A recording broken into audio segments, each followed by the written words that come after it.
In this video, we'll be learning how duplicate stitch can be used. Duplicate stitch is a technique that's usually used to cover existing stitches in a stockinette fabric or to add a motif or design, like a name to a Christmas stocking. Here I used it to create a little motif that was more like a doodle. If you use your imagination, you can see the mountain with some snow, some greenery, and a lake.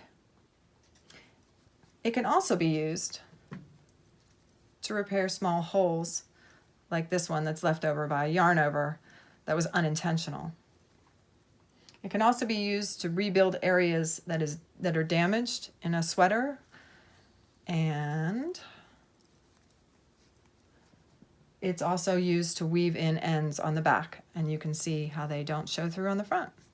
That's why I used a separate color, so you could see this is a great technique.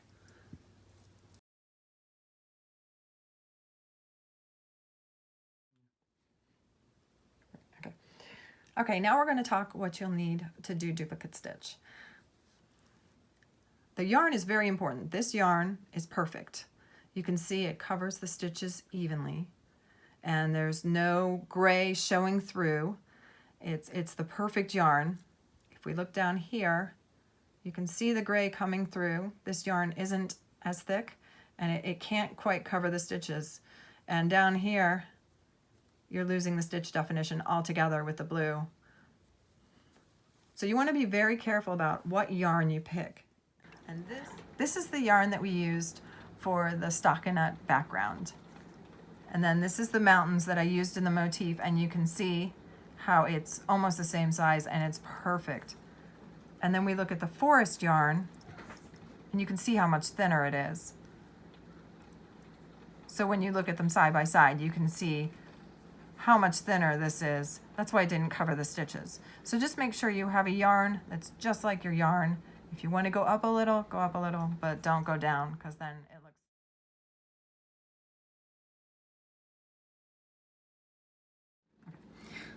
Some other tools you will need for a blunt needle. You want to make sure it's blunt because a sharp needle will catch the stitches, split the stitches, and we don't want to do that. We want to go nicely around everything. So make sure it's blunt, and you know, it's got some length to it. You want something you can work with. A stitch holder. I like to use these. These are nice because I can control them. And this is for fixing stitches. And also you can use a DPN. Always use a DPN that's smaller than your work, so you can just use it as a placeholder. And that's what these are. These are just going to be placeholders. But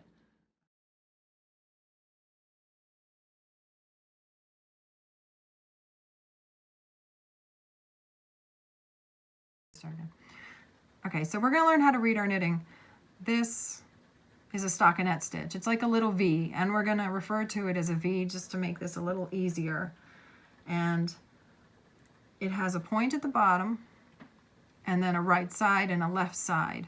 And that's important because that's how we're going to remember how to make the stitch. And these are the sections that make up the stitch. The left leg of the stitch, the right leg of the stitch, and right here at the bottom of the V is the bottom of the stitch. So those are the three parts of the stitch. And every stitch has them. That's stockinette.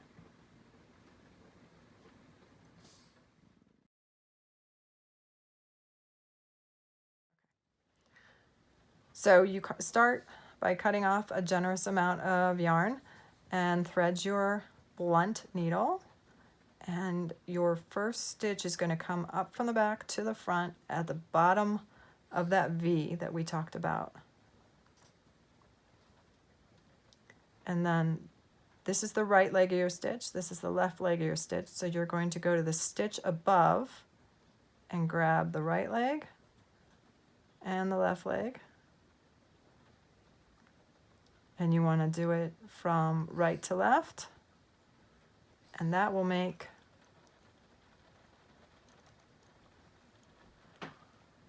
it likes to catch the stuff here. Okay. That will make the right leg of your V. And then you just go back in that hole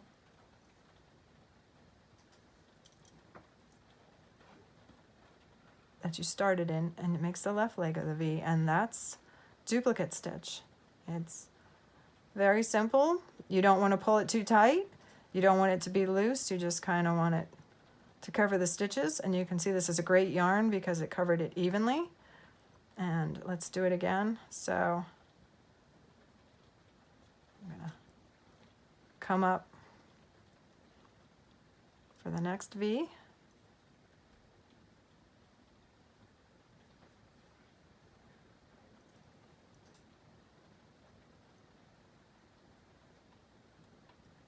That was the right leg. Go back where we came in.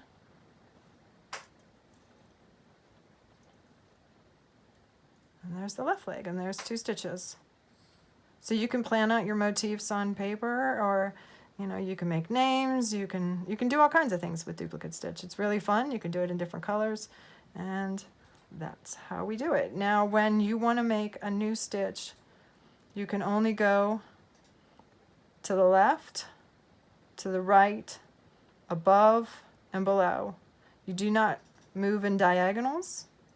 So from here I could go up, or I could go left, or I could go right. And you just want to find the bottom of the stitch. You want to follow your V, go above it,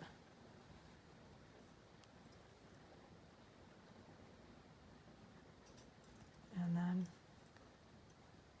just like that, and that's duplicate stitch.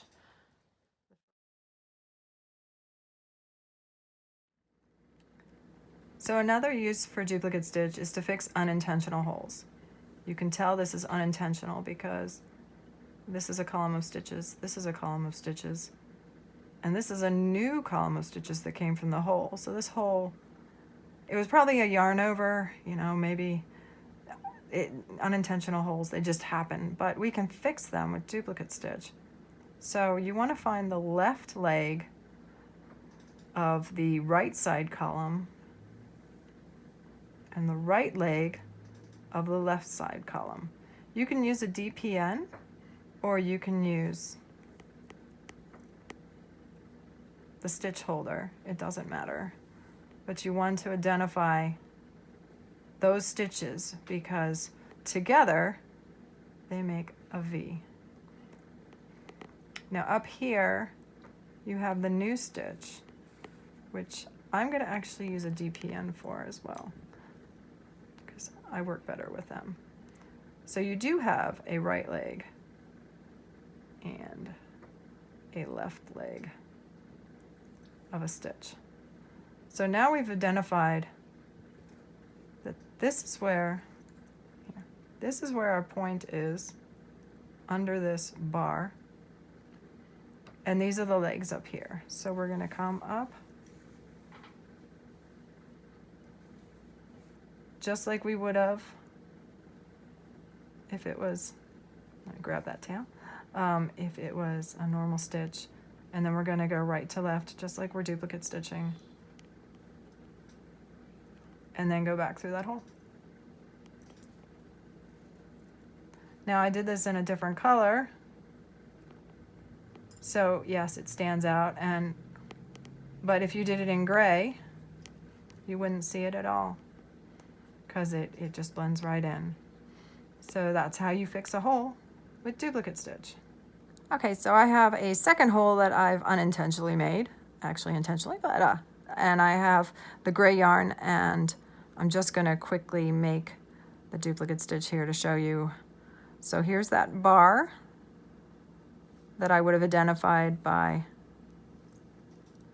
grabbing those stitches with the, and now we're going to go up here and look for this leg and this leg.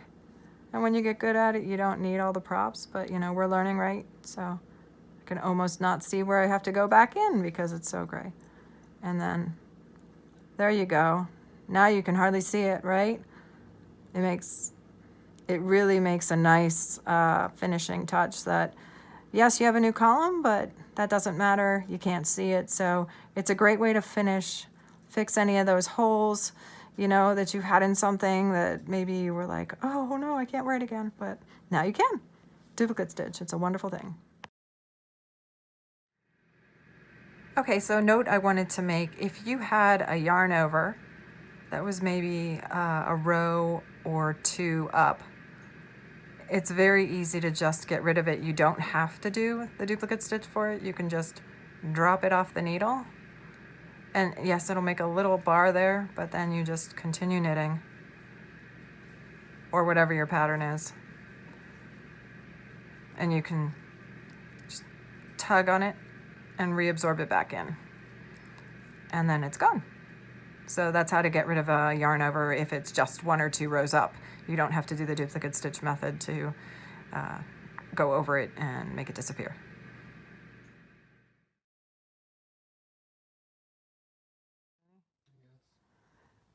Duplicate stitch can be used to weave in your ends and is especially efficient on garter or reverse stockinette stitches. You just follow the path that the yarn is already taken, and it really makes a nice tight end that stays in. So when we work with these, we're going to call them frowns and smiles, just to differentiate them. The ones on the ends, we're going to go around. So we're not going to go through this stitch. We're going to go around the frown, into the smile, and into the next frown. And it'll always be smile, frown, smile, frown. If you've done two in a row, two smiles or two frowns, then you've done the wrong thing. You don't want to pull them too tight. Again, here's our edge stitch, so we're going to go around that one from the smile into a frown, back into the smile,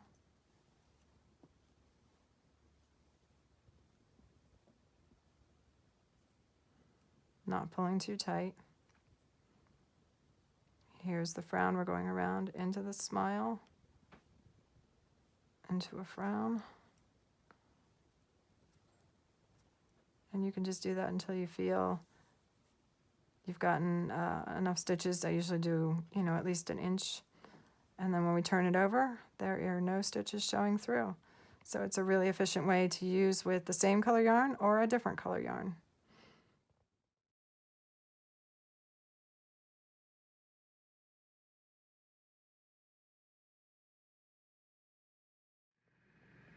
So one of the things you can do with duplicate stitch is you can add to Fair Isle or you can fix Fair Isle.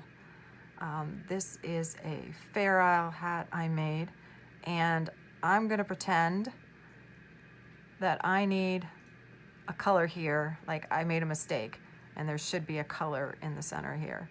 So you can add a pop of color just by doing our technique that we've been doing this whole tutorial. Find the ones above.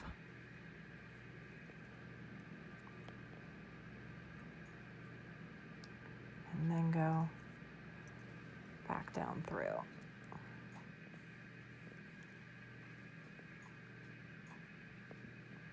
And there I've added a pop of color to the center of this one, and I could go all the way across. I could keep going.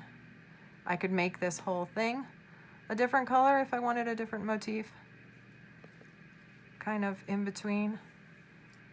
So it's a great way if you have a little mistake that you're worried about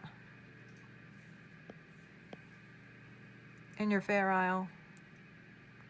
You can easily cover it over, fix it, change it, add anything you want using duplicate stitch.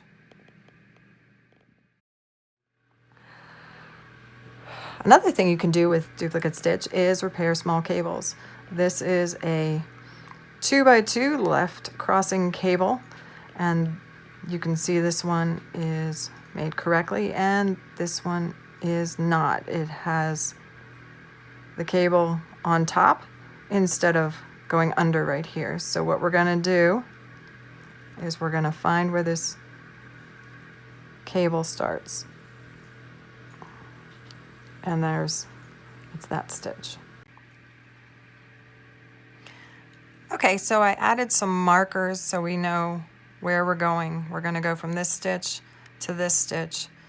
and work over these stitches. And I'm using a contrasting color so that you can see what I'm doing, but of course you'd use the color that you used for the cable. And we're gonna come up. Now here we won't have any stitches to go into like we've been doing, so we're just gonna pick a stitch and use it as an anchor.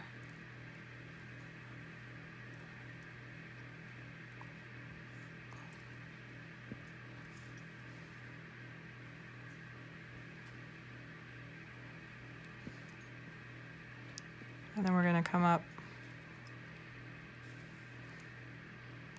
in that stitch. And then we're going to find another stitch to use as an anchor.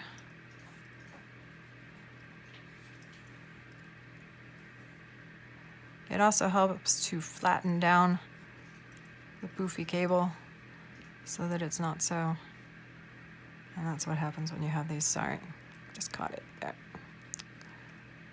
And now we're gonna come up here, but this time we're gonna grab these stitches that we've set aside so that it hooks into our cable.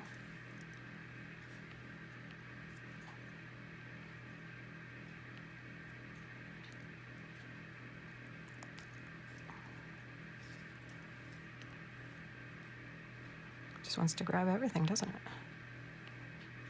And there you can see it's on top. And if that was in the right color, then you would have the first part of this cable. Give me a second and I'll be back in a minute with the next side.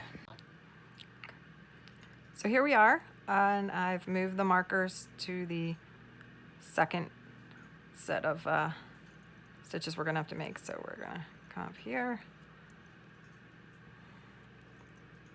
And trying to find stitches are not always easy, but just do what you can. And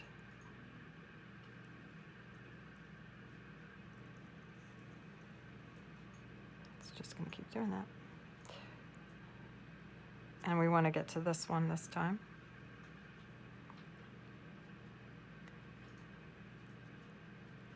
Boy, it's being...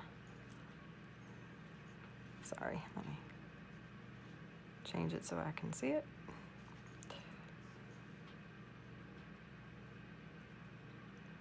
And now we're going to try to find a stitch in here to anchor to.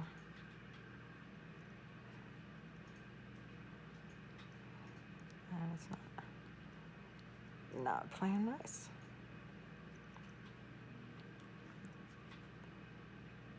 Don't want to grab that. Okay.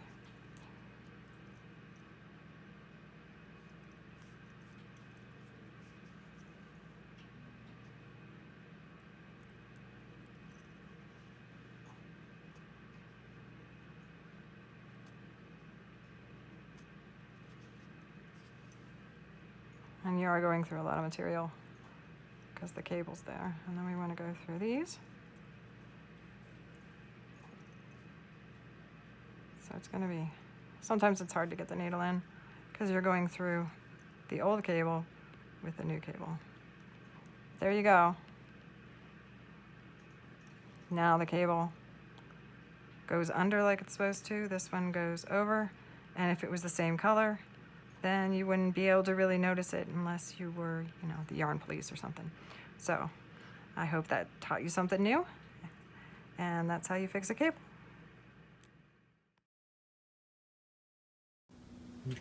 Thank you for joining my tutorial on duplicate stitch today. I truly hope that I could share something to add to your knitting arsenal of tips and tricks. Wishing you happy crafting. Bye.